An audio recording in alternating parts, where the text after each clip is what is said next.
Hello there, this is Shivu Meher and today I'll explain how to use the virtual environment for core experiment. So this is the project that we have made as the final project for Material Characterization Laboratory 2 and my teammates are Tanmay, Sanjit, Binay and Gurudev. So this is the GitHub repository for this virtual environment. You can download this source code for this virtual environment. Here you can download it as a zip file or you can copy this link and git clone it in your local environment. Now at last you have this link where you can see the virtual environment in a web browser. Now this is the virtual environment and we have 4 buttons at the beginning. So first button will take you to the virtual environment. The second button will show you a demo video of how to use this virtual environment.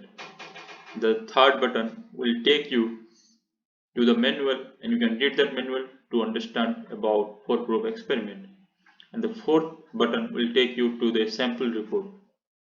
Now I'm going to the first button and it is showing me the virtual environment. So this virtual environment contains two parts. One is this button parts and other one is this environment where all the things will be shown. So now I'm clicking on the aim of the experiment, and this virtual environment is made in such a way that you can write a report very comfortably.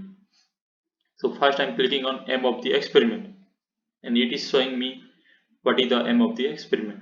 The aim of the experiment is to study the temperature dependence of resistivity in germanium and to estimate the electronic band gap energy in germanium using 4-probe setup with furnace.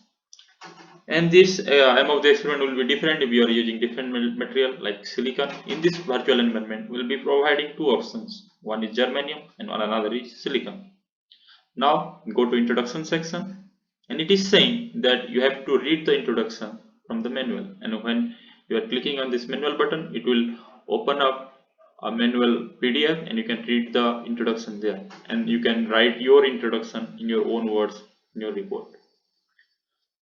Now go to this demo video 1. This is a demo video that I have taken from Amrita University. And the link for that YouTube video can be found here, and you can see this video to understand something about probe experiment and how to conduct it.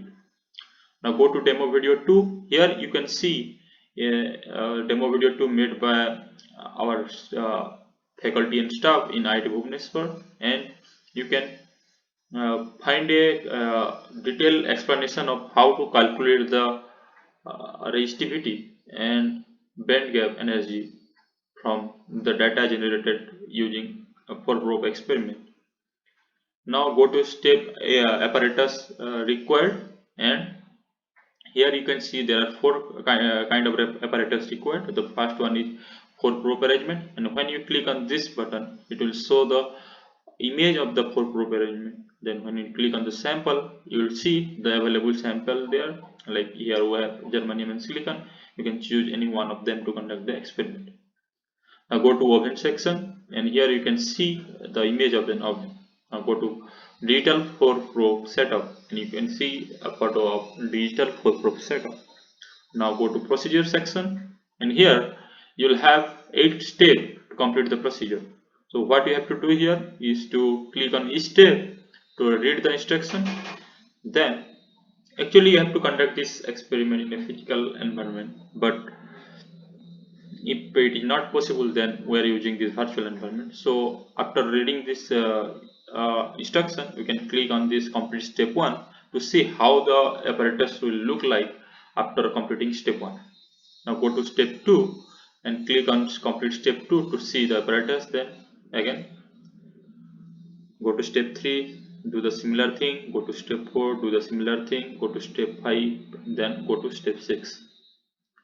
In step 6 we have to provide different parameters for the experiment. We have to write we have to click on this and we have to select the materials. We have to provide the different values for this fields. Now we have to click on this save the parameters, but when I'm clicking on the save the parameter it is saying complete the above fields before saving. That means I have not given values in these fields. If I'm leaving any one of the field, then this error will come. So I'm giving value like, let's say any value like this. Here I'm giving 800, then I'm giving 1, let's say. Now I'm clicking on save the parameter. Now it is saying parameters have been set. That means we have given the parameters successfully. Now go to step 7. Here you will see a button, generate the observation. Click on this button, it will give a message, calculation completed. And if you are getting this message, that means that you have generated the data successfully. Now go to the next step, and here you can do two things. One is to see the data and one is to export the data. First click on the first button, see the data, and you can see the data here. Now click on export to, and then this will provide a window where you can save the data to a local environment. Now go to the next section. Now the procedure step is completed, and now go to the result section, and here we will see what you have to do in your result section of your report. Now go to discussion section. Here you have some instruction to do what you have to do in your discussion section of your report. Now go to conclusion. It is saying that conclude these things from in your report. So thank you for your attention.